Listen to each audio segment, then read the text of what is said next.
He didn't know the little girl crying in the snow would lead him to the one person who could change everything. December 24th, 7:47 p.m., Union Terminal. Christmas music blasted through the speakers. Jingle bells on repeat. A giant tree stood in the center, 20 feet tall, lights flashing red and gold.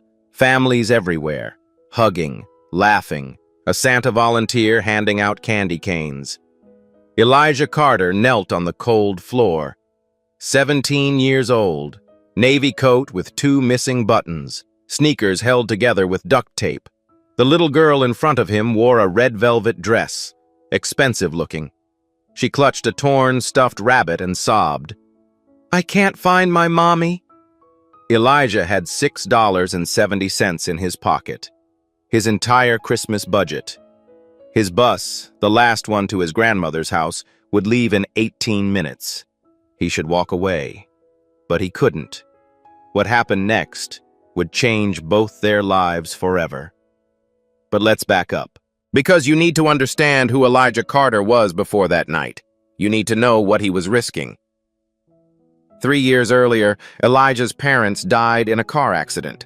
He was 14. His little sister Zara was 11. Most kids that age worry about homework and video games. Elijah became a parent overnight. Now 17, he lived in a converted warehouse apartment with Zara, who was 14. Rent was $680 a month. He was 11 days late. Every morning started the same.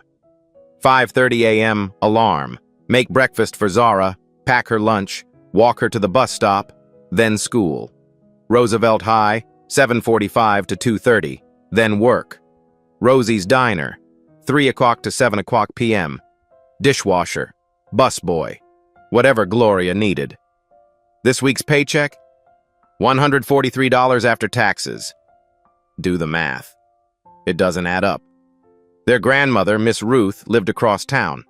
72 years old. Hip surgery 3 months ago. She couldn't take them in. So Elijah figured it out. He always figured it out. Walking 45 minutes instead of taking the bus. Saved $250.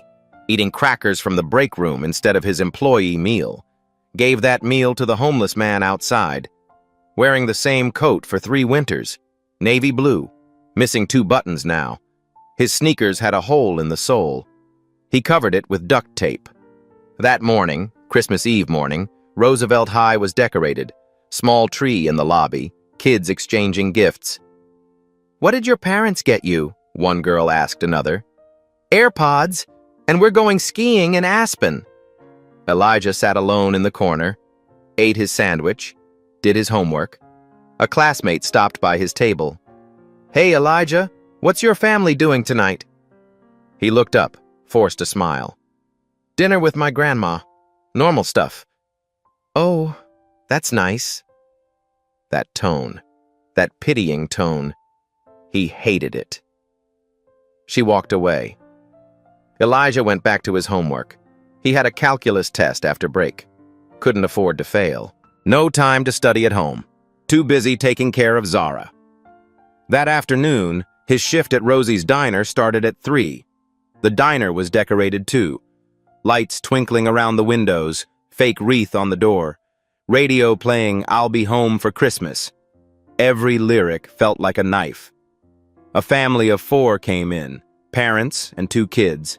The kids wore matching red sweaters, reindeer patterns. "Can we get the holiday special?" the dad asked. Turkey, mashed potatoes, cranberry sauce, $78, nearly 2 days of Elijah's wages. The 5-year-old boy held a wrapped present, big box, shiny paper with ribbons. "Mommy, will Santa come tonight?" "Of course, sweetie." Elijah washed their dishes in the back, heard their laughter through the wall. Zara was 14 now. She didn't believe in Santa anymore, but she still deserved a real Christmas. The present he got her? A used book. $4 at the thrift store. The Hate You Give. She'd mentioned it once, wanted to read it. $4 was all he could spare. Gloria, his manager, came into the kitchen. 50-something, kind eyes. She'd known Elijah since he was small. You okay, baby? You look exhausted. I'm fine, Miss Gloria. She studied his face. You're working too hard. I'm okay. Really. She didn't believe him, but she let it go. At 6:45 p.m., his shift ended.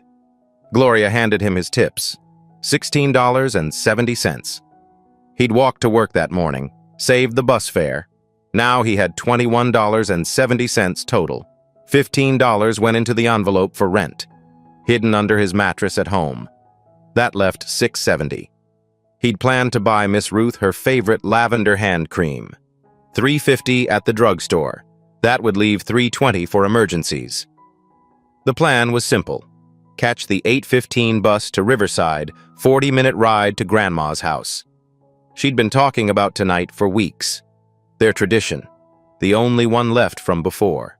Decorate her tiny plastic tree, the one she'd had for 15 years. Some lights didn't work anymore. Eat her famous sweet potato pie, the recipe Elijah's dad loved. Go to midnight church service together. Zara was already there, took the early bus after school. Miss Ruth kept texting. Where are you? Zara's here. Pie's ready. We're waiting. Elijah checked his phone. 3 texts, all asking when he'd arrive. He typed back, leaving work now, be there by 9. He walked to the terminal, saved another $2.50. Now he had $6.70 in his pocket. Union Terminal at 7:30 p.m. on Christmas Eve was chaos. The tree in the center was massive, 20 feet, lights pulsing to the music, silver and gold tinsel everywhere. Merry Christmas in neon.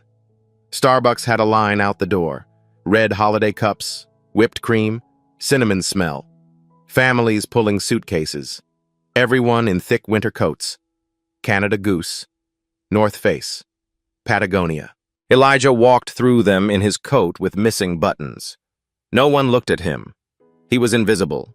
People held shopping bags, wrapped presents with bows, hot chocolate in expensive cups. A couple took a selfie by the tree. They were laughing. Kids ran past, shrieking with joy. It's snowing outside, look! Everyone was going somewhere warm, somewhere full of love. Elijah checked the departure board. Platform 6, bus 47 to Riverside. Boarding at 8:15. He had 28 minutes. He headed toward Platform 6. Then he heard it. A sound different from the Christmas chaos. Not laughter. Not music. Crying. Desperate.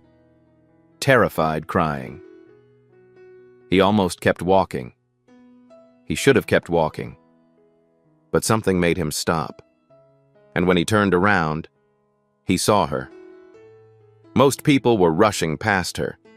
Elijah almost did too. But then she looked up.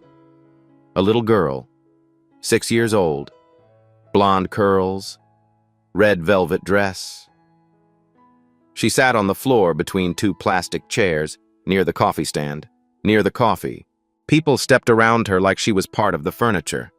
She was sobbing, not the tantrum kind, the terrified kind. Her face was blotchy and red, tears streaming, hiccuping between breaths. No coat, just that red dress, white tights with a tear at the knee. She clutched a stuffed gray rabbit, one ear hung by threads. Elijah checked his watch. 18 minutes until his bus. He looked at Platform 6, then back at the girl. Security would handle it. That was their job. But where were they? How long had she been sitting there? Around them, the terminal was pure Christmas chaos. Deck the Halls played overhead. The giant tree pulsed with lights. A group of carolers sang nearby. Families laughed. Kids chased each other. And this little girl sat alone, terrified. Elijah walked over, knelt down. Hey, are you lost? She looked at him, nodded, couldn't speak through the tears. Where's your mom? The question made it worse. Fresh sobs. I don't... We were getting coffee and I saw... She pointed at the Christmas tree.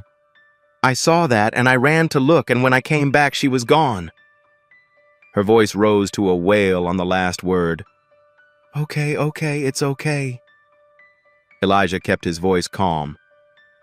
"What's your mom's name?" The girl's face went blank. "Mommy?" "Right. She was 6. What does she call you?"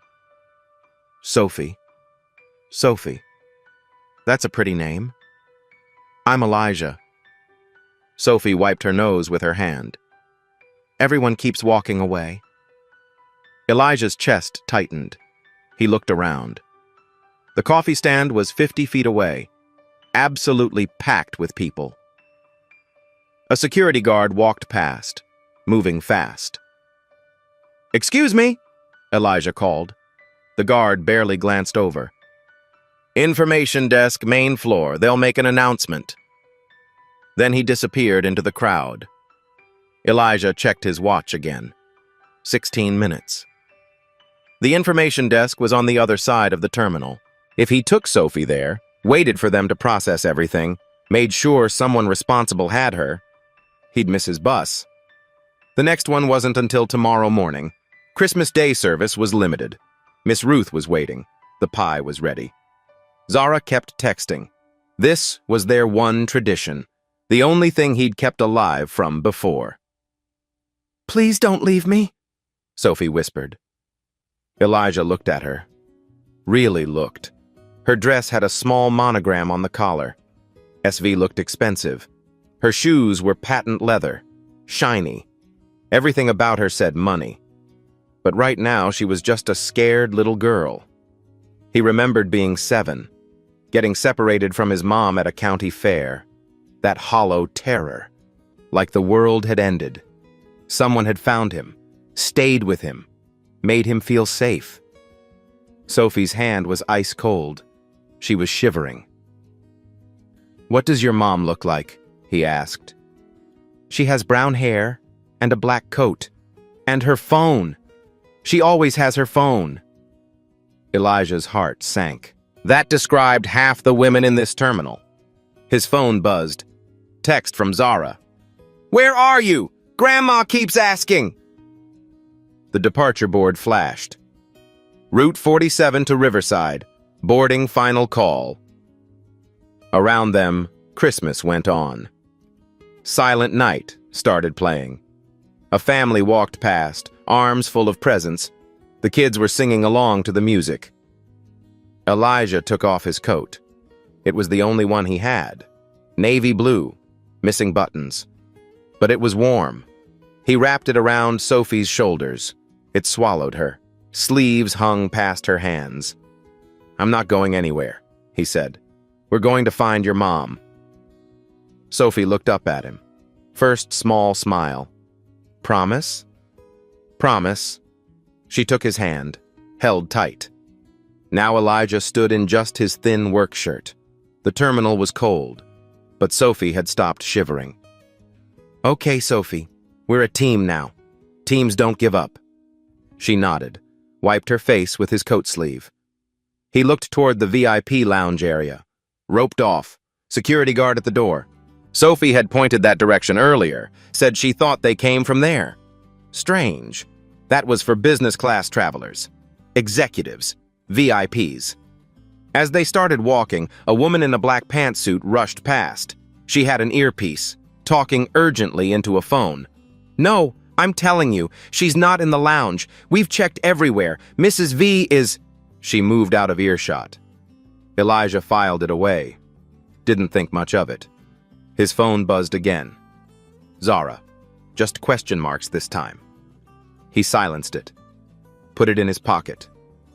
Platform 6 was behind him now. His bus would leave without him. But Sophie held his hand and looked up at him with complete trust. And Elijah kept his promise. He always kept his promises.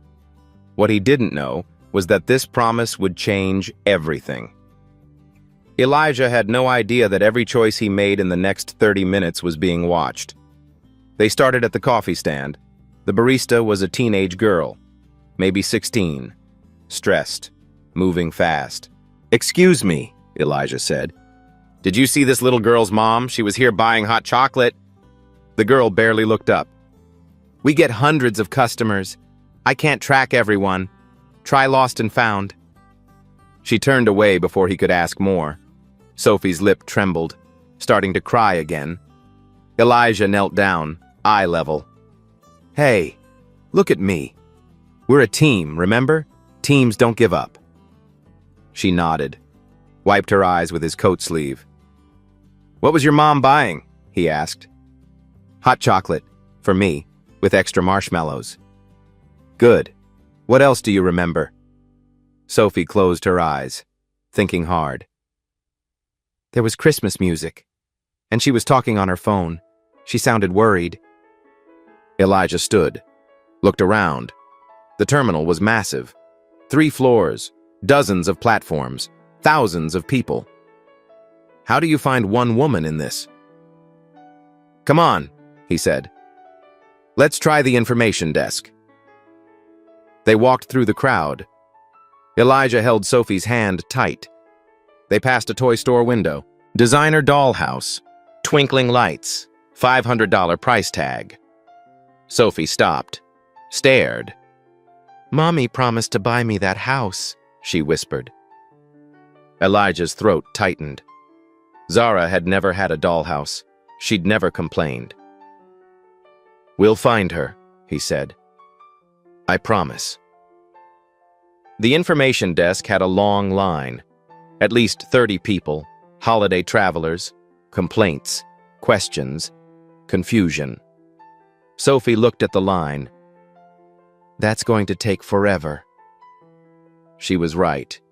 The clerk at the desk was older, kind face but frazzled, moving as fast as she could. When they finally reached the front, she handed Elijah a form. Fill this out. We'll make an announcement. Elijah looked at the form. Parent's full name, contact number, physical description. Sophie, what's your mom's phone number? It's in her phone. What's her full name? Sophie's face went blank. Mommy. 6 years old. Of course she didn't know. The clerk sighed. Without contact information, an announcement won't help much. She has to come here to claim her. But what if she's looking somewhere else? Elijah asked. Then you wait here, or you can walk around. But don't leave the building. This wasn't going to work. Elijah made a decision. Come on, Sophie, we're going to retrace your steps. They left the desk, started walking back. You said you saw the Christmas tree, and your mom was at the coffee stand. Where did you go to the bathroom? Sophie's eyes lit up. Yes, the bathroom. We went to the bathroom before the coffee. They found the family restroom near platform 3. Elijah asked a passing woman to check inside. He couldn't go in himself. The woman came out. No one's there, honey. But Sophie was looking around. Wait, the vending machines. Mommy got quarters to buy me M&Ms. She pointed at a small alcove. Vending machines. A bench. And there, partially hidden under a newspaper, a black leather handbag. Sophie gasped. That's Mommy's bag. Elijah picked it up carefully, opened it. Designer wallet. He didn't recognize the brand, but it looked expensive. Credit cards. Name on them, Victoria Ashford Vaughn. Business cards. All the same. Vaughn Industries. Office of the CEO. A phone. Locked. No emergency contact visible. She was sitting right here, Sophie said. Where did she go? Elijah's mind raced. If her mom left the bag here, she probably went looking for Sophie. But where? A security guard walked past. Excuse me, Elijah called. This guard stopped. Yeah? We found this bag, and this little girl is lost. Her mom might have left it here and gone searching. The guard took the bag, looked at the cards inside. His entire demeanor changed. He grabbed his radio. I've got a child's mother's belongings. Family restroom area, platform 3. Static, then a voice. Copy that. Bring the child to the VIP lounge immediately. We have the mother. The guard looked at Elijah. "Come with me. Now." As they walked, Elijah noticed something. More security. Moving with purpose. All heading the same direction. Not regular terminal security. Private. Expensive suits. Earpieces. Sophie was chattering. "We found her! You found her!" But Elijah felt something was off. Why so much security? Why the urgency? The VIP lounge was roped off. 2 guards at the entrance. And standing there, the woman in the black pantsuit from earlier. The one on the phone. She spoke into her earpiece. "We have her. Repeat, we have the child. Alert Mrs. Vaughn immediately." The guards parted. The door opened. Inside was different. Quieter. Warmer. Leather chairs. Soft lighting. Classical Christmas music. Not the chaotic pop outside. A tray of gourmet cookies. Hot beverages in real mugs. This was a different world. And standing by the window, back turned on a phone, was a woman in an elegant black coat. She turned around. The moment she saw Sophie, everything changed. Her phone fell from her hand, shattered on the marble floor. She didn't even glance at it. She ran, dropped to her knees. "Sophie! Oh my God! Sophie!" Sophie ran into her arms. Both of them are crying now. The woman was shaking, holding Sophie's face, checking her over.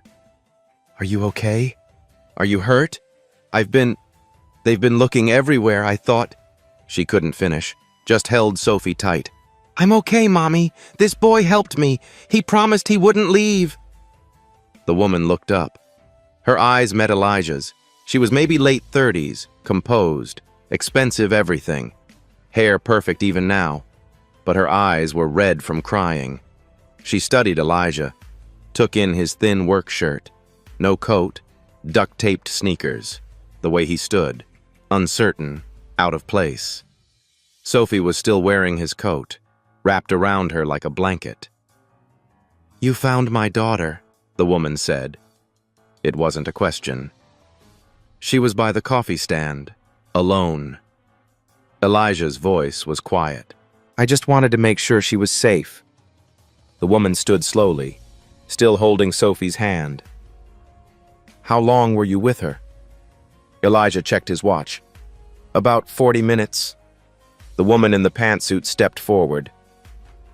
"Mrs. Vaughn, we had 12 security personnel searching. The police were about to be called." Mrs. Vaughn, the name on the business cards. Elijah's brain was starting to catch up. Vaughn Industries, CEO, private security, VIP lounge. This wasn't just some mom. Victoria Vaughn studied him. Her eyes were sharp, calculating. "You stayed with her for 40 minutes. I wasn't going to leave her alone, ma'am." "You missed something," she said. "A bus? An appointment?" Elijah hesitated. "It's okay. I'll catch the next one." Sophie spoke up, innocent. "He was going to his grandma's for Christmas. I asked him not to leave and he stayed." Something shifted in Victoria's face. Not just gratitude, something deeper. Recognition. She was looking at him differently now, seeing the missing coat, the duct-taped shoes, the choice he'd made. "What's your name?" "Elijah. Elijah Carter." Victoria extended her hand. Formal, but her grip was warm. "Victoria Vaughn, I don't know how to thank you." Around them, the security team watched. The pantsuit woman, Ms. Reeves apparently, was on her phone. Quiet conversation. Elijah felt exposed, out of place. He didn't belong in this room. But Sophie was safe. That's what mattered. "I'm just glad she's okay," he said. Victoria looked at him for a long moment, like she was seeing something he couldn't. Then she spoke. And everything started to change. Elijah expected a thank you. He got something else entirely. Victoria reached for her purse, the one Elijah had been holding, the one he handed to security. She pulled out her wallet, opened it. $500 bills, crisp, new. She held them out. Please, let me.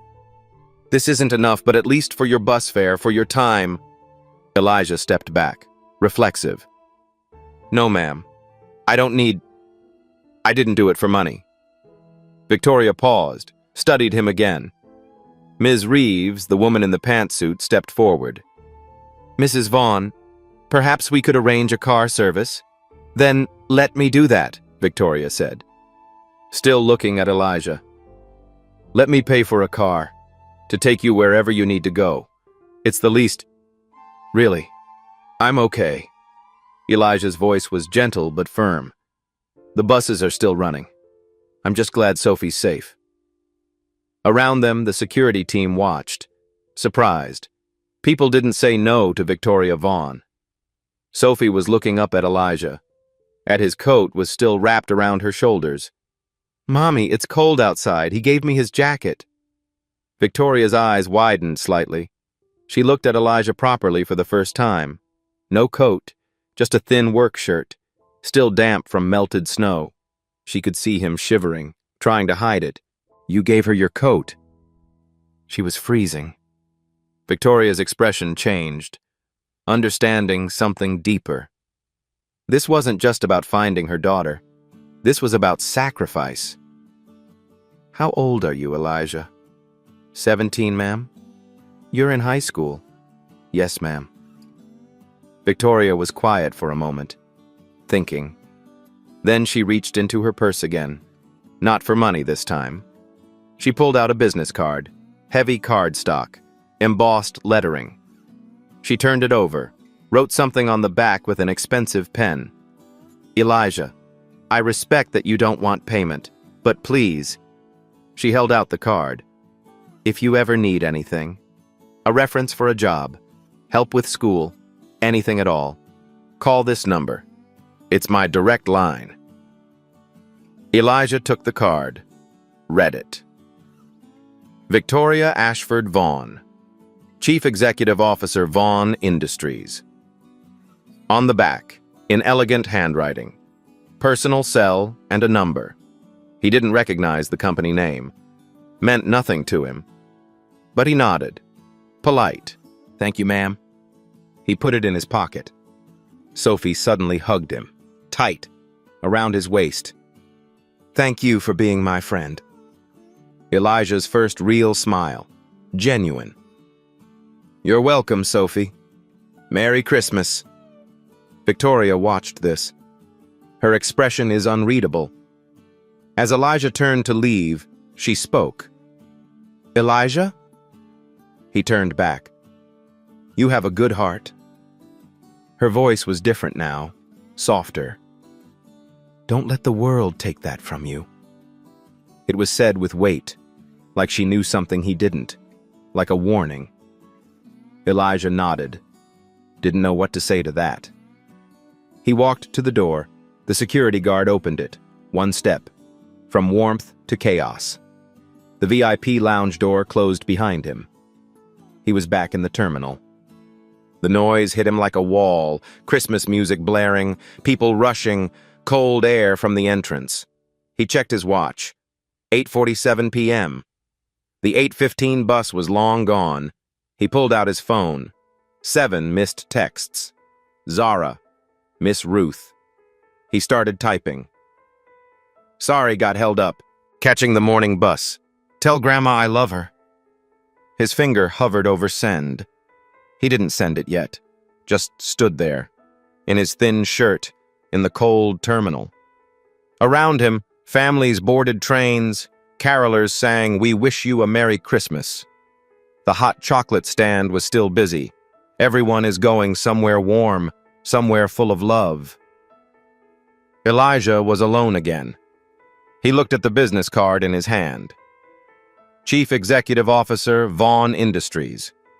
He had no idea what that meant. No idea who Victoria Vaughn really was. He shoved the card in his wallet, behind his school ID. He'd probably throw it out later. Right now, he needed to find the schedule for morning buses and figure out how to explain to Miss Ruth why he missed their Christmas Eve. Sophie was safe. That's what mattered, even if it cost him everything. What Elijah didn't know, what he couldn't know, was that behind that VIP lounge door, Ms. Reeves was already on her phone. Run a full background check. I want to know everything about Elijah Carter by morning. And Victoria Vaughn was watching him through the window, watching him walk away, already making plans. Elijah wouldn't think about that business card again for 3 days. By then, everything would be different. Christmas morning. He woke up on Miss Ruth's couch. Thin blanket. Sunlight through worn curtains. He'd caught the 6 o'clock a.m. bus. Arrived at 7:30. Exhausted. Miss Ruth and Zara had been disappointed, but understanding. They did their tradition anyway. Smaller, shorter, but still theirs. The 3-foot plastic tree, 15 years old. Some lights burned out. Gifts under it. Lavender hand cream for Grandma. $3.50. Hand-knitted socks from her. The used book for Zara. Sweet potato pie. Fried chicken. Collard greens. Small. Simple. Full of love. But Elijah felt the absence. This was supposed to be their full day together. He'd cut it short. For a stranger. Miss Ruth had the TV on. Local news. Morning broadcast. And in a heartwarming Christmas story, the daughter of tech billionaire Victoria Vaughn was briefly separated from her mother yesterday at Union Terminal. Elijah looked up. Stock footage on screen. Union Terminal exterior. Then photos of a woman in a business suit. Professional. Powerful. Speaking at a podium. Victoria Vaughn. Vaughn Industries, valued at over $4 billion, manufactures aerospace components and defense technologies. Mrs. Vaughn, who rarely gives personal interviews, released a statement thanking everyone involved in her daughter's safe return. $4 billion. Elijah sat frozen. The woman from the terminal, the one who gave him the card, was a billionaire. He reached into his pocket, pulled out the card. Chief Executive Officer, Vaughn Industries. "Oh," he whispered. Zara looked over. "What's that?" "Nothing. Just someone I helped yesterday." She grinned. "Did you finally get a girlfriend?" He didn't laugh. Miss Ruth was still watching the news. "That poor woman. Imagine. All that money and power. Still almost lost what matters most." She shook her head. "Those tech people work too hard. Always on their phones, always traveling. That little girl probably barely sees her mama." Elijah remembered Sophie's words. "My mommy works a lot. She's always on her phone." He felt a pang of sympathy. The news segment ended, moved on to the weather. Elijah stared at the card. "If you ever need anything." He thought about his rent, $680. Due tomorrow, about Zara's boots, the ones with holes, about how $4 billion could solve every problem he had in 5 seconds. But you don't call a billionaire for help. That's not how the world works. She was just being polite. He put the card in his wallet, behind his school ID. He'd throw it out later. That night, riding the bus home, he thought about Victoria's last words. "You have a good heart. Don't let the world take that from you." Why did she say it like a warning? When he got home, there was a notice on the door. Bright yellow paper. Official letterhead. Final notice. Payment required by 12/26 or eviction proceedings begin 12/27. Tomorrow was December 26th. The fairy tale was over. Reality was back. What Elijah didn't know was that Victoria Vaughn never forgot a debt, and she'd been watching him since the moment he walked away. December 26th, 6 o'clock a.m. Elijah stared at his ceiling. Hadn't slept much. The eviction notice was on his kitchen counter. Yellow paper. Impossible deadline. He had $143 in his bank account. Rent was $680. The math didn't work. His plan? Talk to Mr. Kowalski. Beg for an extension until January 3rd, his next paycheck. Offer to do maintenance work to make up the difference. It probably wouldn't work, but he had to try. At school, his guidance counselor called him in. Mr. Hassan, good guy, genuinely cared, but couldn't fix everything. Elijah, we need to talk about college applications. Elijah sat down, already tired. You missed the early decision deadlines. I know you're working. I know you're taking care of Zara, but without financial aid secured soon. Hassan paused, careful with his words. Are you sure you can't push graduation to fall? Give yourself time to... I need to work full-time, sir. Zara needs stability. You're going to sacrifice your future for... She's my sister. Elijah's voice was firm. It's not a sacrifice. Hassan looked sad, but he didn't argue. That afternoon, Elijah went to his shift at Rosie's. Gloria met him at the door, concerned eyes. You okay, baby? You look exhausted. I'm fine, Miss Gloria. He wasn't fine. He was thinking about the eviction, about Zara switching schools, about failing the one job that mattered, keeping their family together. At 4:37 p.m., his phone rang.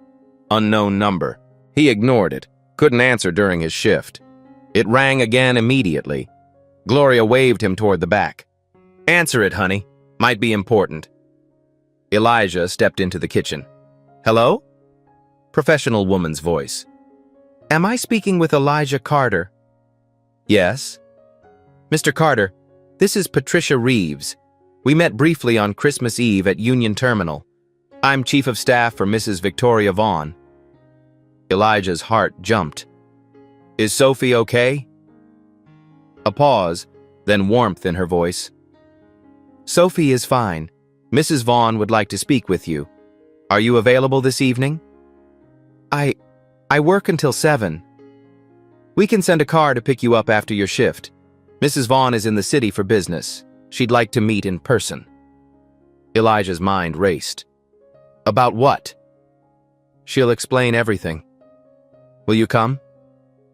He should say no. This felt too big, too strange. But the eviction notice flashed in his mind, and something else, curiosity. Okay, I'll meet her. Excellent. A driver will be at Rosie's Diner at 7:15, black sedan. She hung up. The next 2.5 hours crawled. Elijah dropped a tray of glasses, apologized. Gloria told him not to worry, but he couldn't focus. What did Victoria Vaughn want? At 7:15, a black Mercedes pulled up outside. The driver got out. Older man, suit, professional. Elijah Carter? Elijah nodded, still in his diner uniform, smelling like fryer oil. Gloria watched from the window, eyes wide. The drive took 15 minutes, across town to the Four Seasons Hotel. Elijah had never been anywhere this nice. Marble lobby, chandeliers, people in expensive clothes. They took the elevator to the 24th floor, penthouse level. Miss Reeves met him at the door.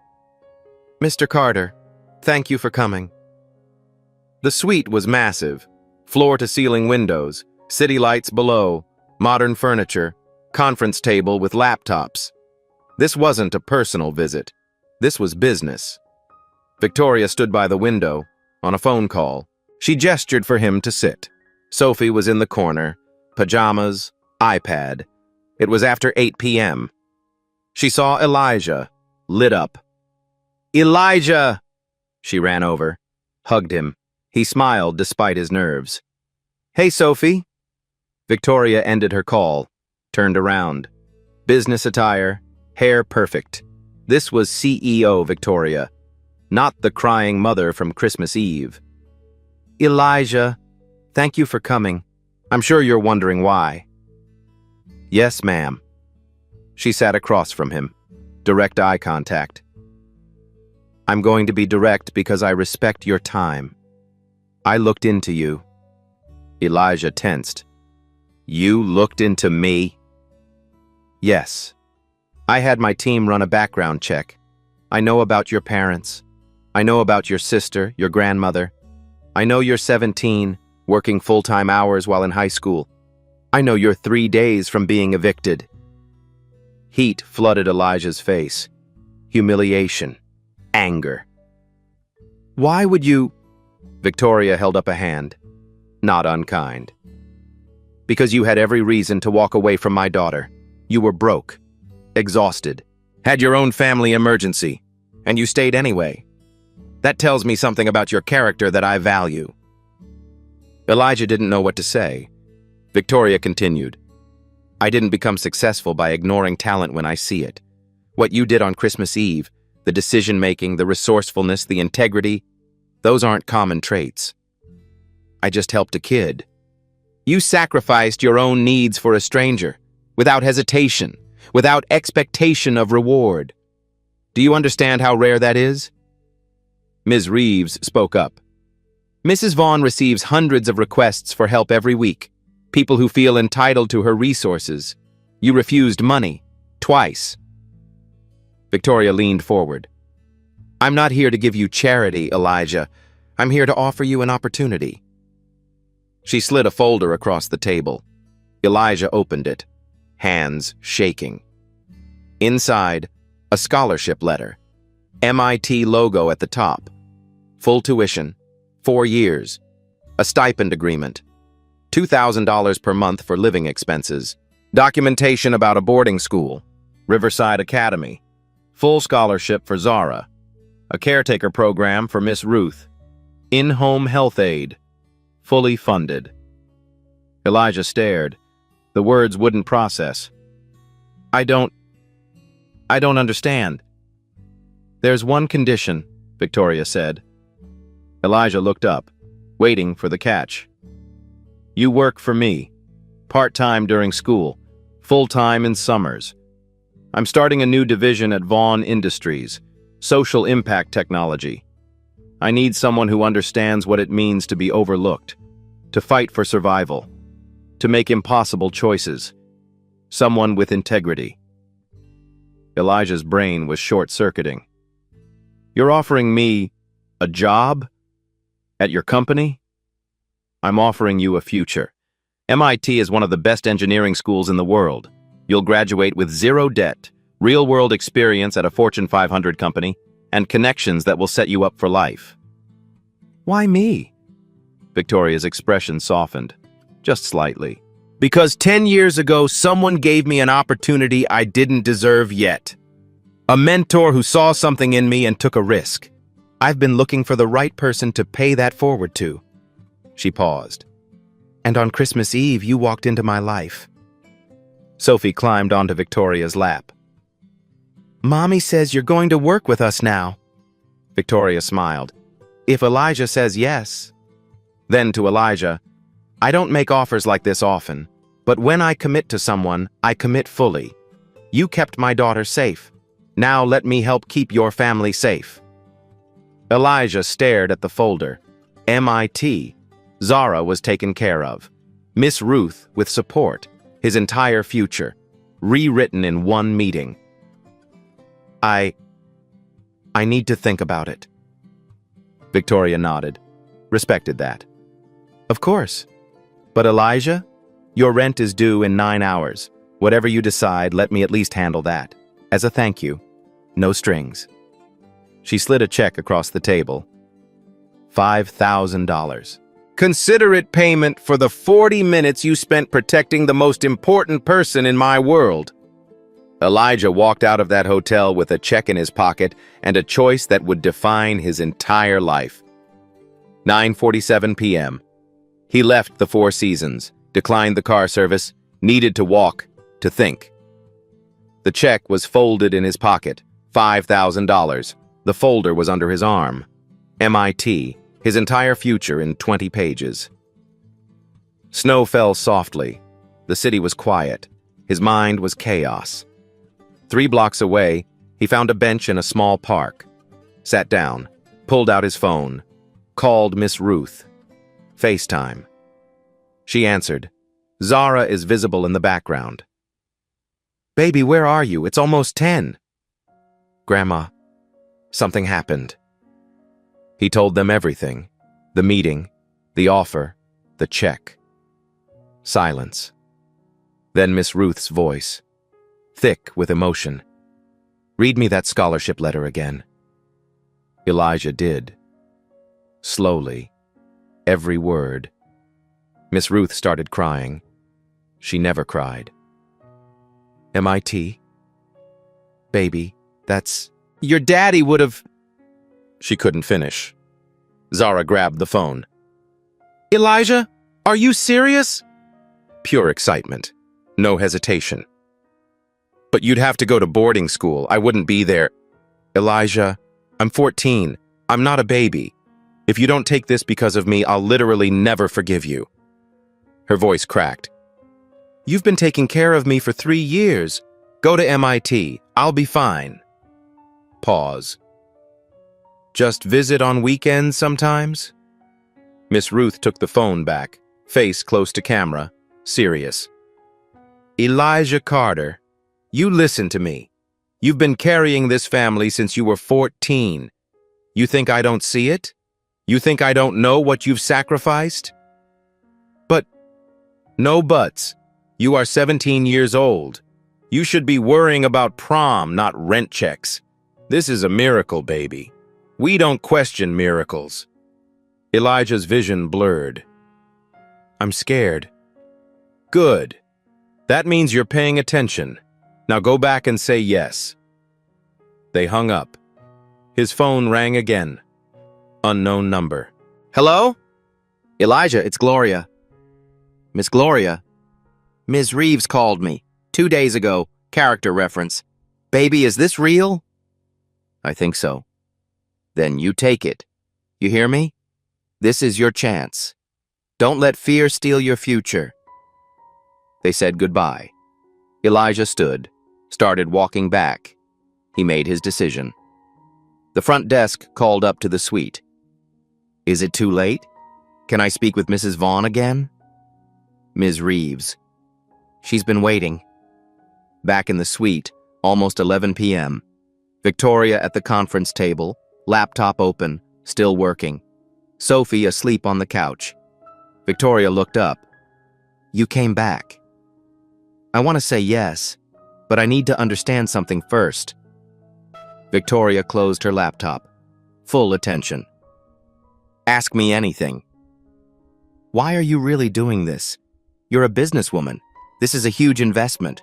What do you actually get? Victoria smiled slightly. Impressed. Fair question. Honest answer? I get someone with integrity in my company. I get to shape a leader who understands real struggle. And selfishly, I get to prove to my daughter that kindness matters. Pause. But you want to know if there's a catch? Is there? Yes. Several. Victoria counted on her fingers. First, you'll work hard. Harder than ever. I don't believe in handouts. This is an investment. I expect returns. Elijah nodded. Second, you'll be scrutinized. People will know you're connected to me. Some will resent it. Think you didn't earn it. You'll have to prove them wrong every day. Third, if you fail, academically, ethically, professionally, the offer ends. This is an opportunity, not a safety net. She held his gaze. Can you handle that? Elijah stood straighter. I've been scrutinized my whole life, Mrs. Vaughn. I've been the poor kid, the black kid, the one teachers don't expect much from. I'm used to proving people wrong. Victoria's smile widened, genuine. Good. Then we understand each other. She extended her hand. Do we have a deal? Elijah shook it, firm. Yes, ma'am. Ms. Reeves brought out a tablet. MIT's spring semester starts in 3 weeks. 3 weeks? Victoria raised an eyebrow. Is that a problem? Elijah thought about his apartment, his job, packing his entire life, then the eviction notice. No, it's not a problem. As they wrapped up, Elijah pulled out the check. Mrs. Vaughn, about this. That's yours. No conditions. It's too much.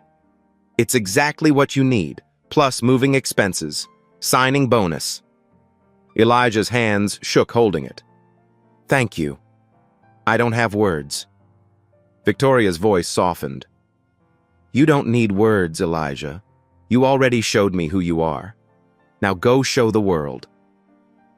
Sophie woke up, walked over sleepily. Are you staying? Elijah knelt. I'm going to be around a lot, Sophie.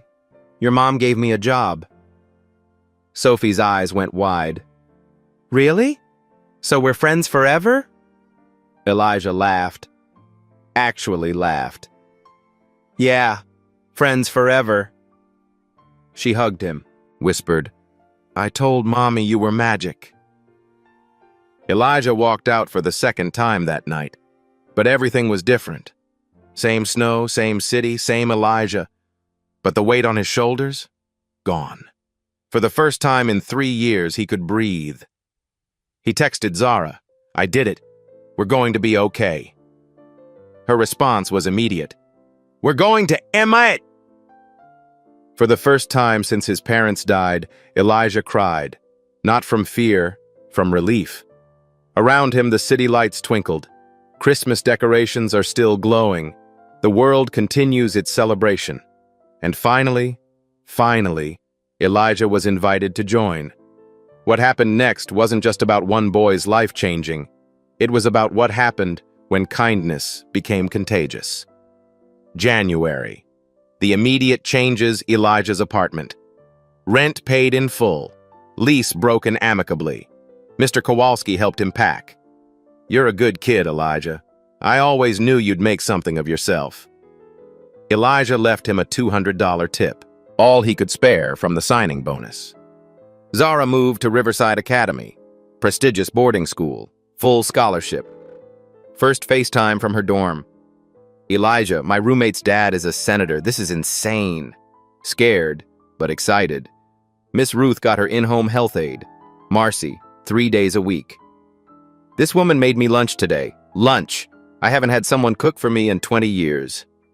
Happy tears. February, MIT. Begins campus orientation overwhelmed Elijah. Everyone seemed to know 20 programming languages already. His roommate's dad ran a hedge fund. Imposter syndrome hit hard. First call with Victoria. Now just Victoria in professional settings. How are you really doing? I'm terrified I don't belong here. Good. That means you're paying attention. Fear keeps you sharp. Now get to work. March. The company work.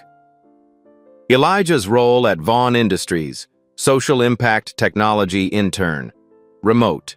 Part-time. His first project, research solutions for accessible technology in low-income schools. He drew from personal experience. Wrote a proposal for subsidized tech labs.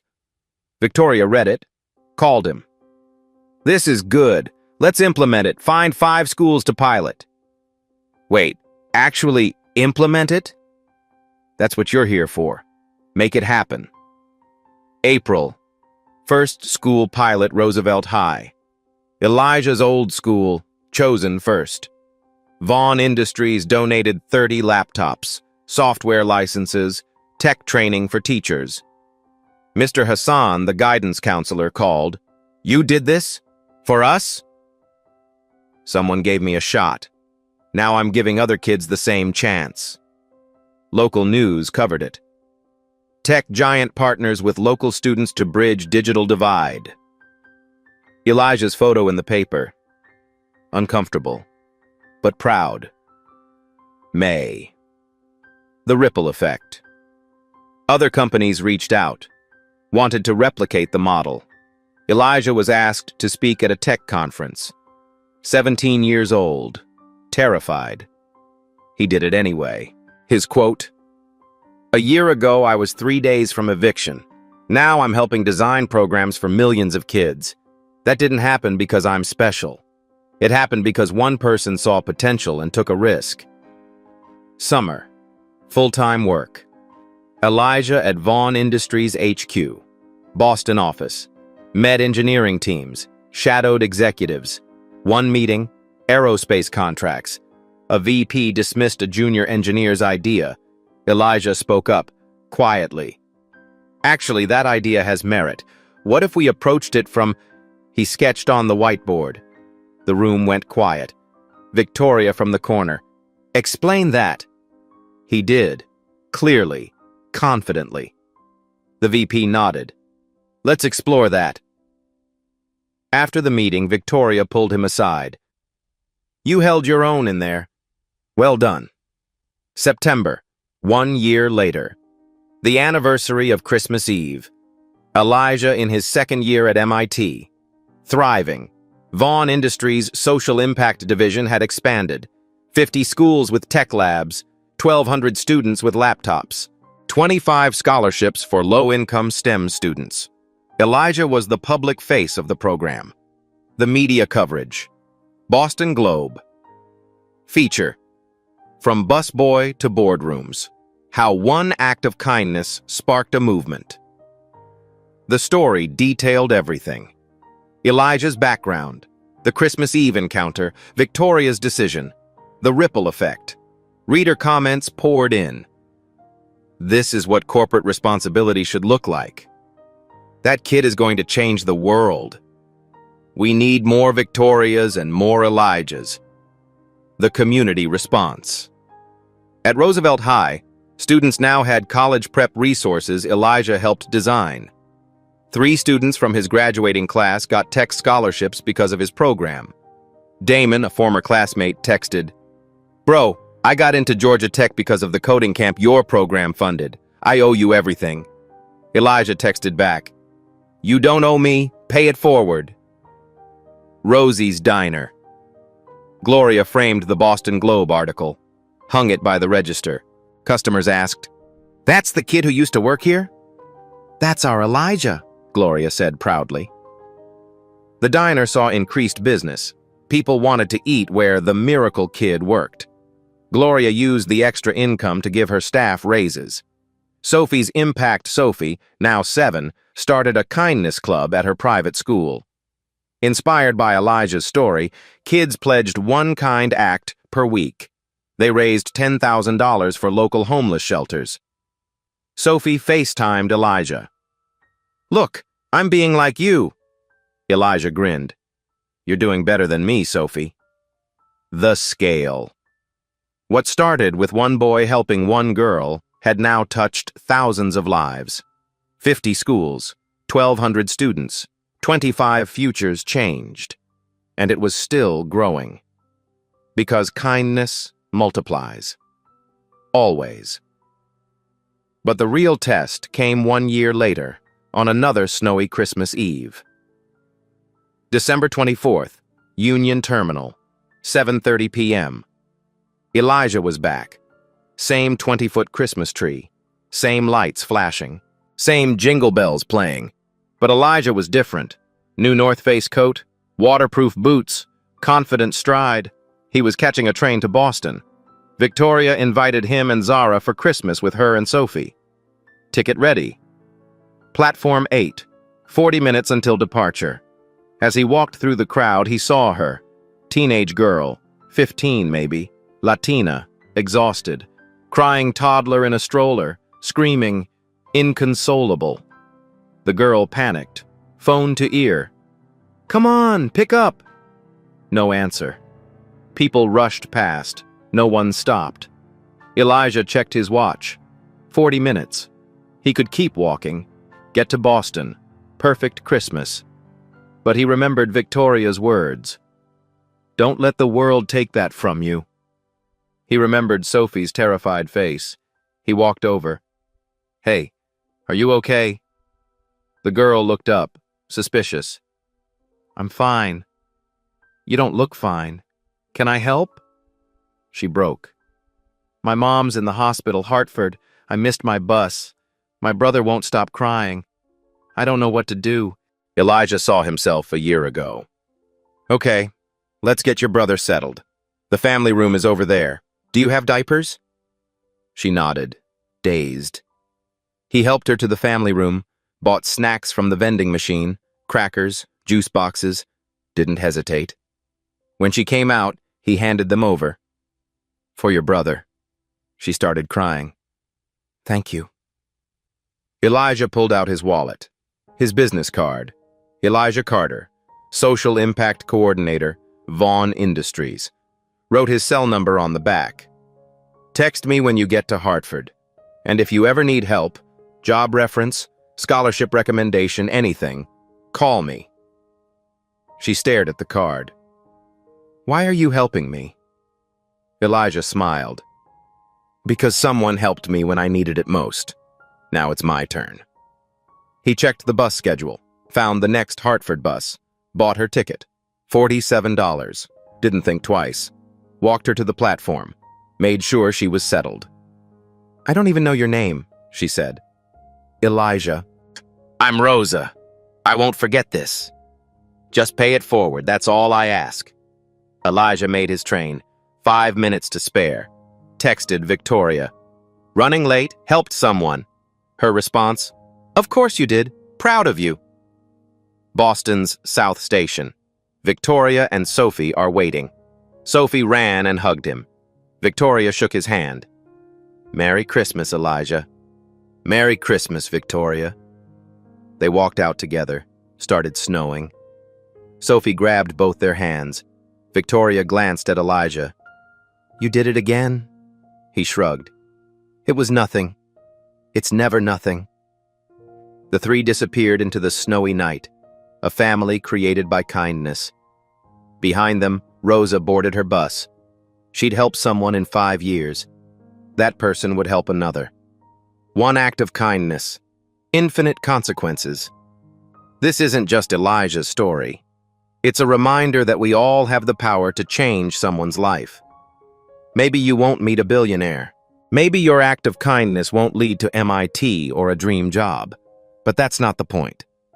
The point is the choice itself. The moment when you see someone in need and decide to stop, to help, to care. Elijah could have walked away. Rosa could have struggled alone. But because one person chose compassion, 2 lives changed forever. So here's the question. Who can you help today? What small act of kindness can you do that might ripple out in ways you'll never see? If this story moved you, hit that like button. Subscribe to Black Tales Stories for more real-life inspiration. And most importantly, go out and be someone's miracle. Because you never know when your kindness might change everything. See you in the next one.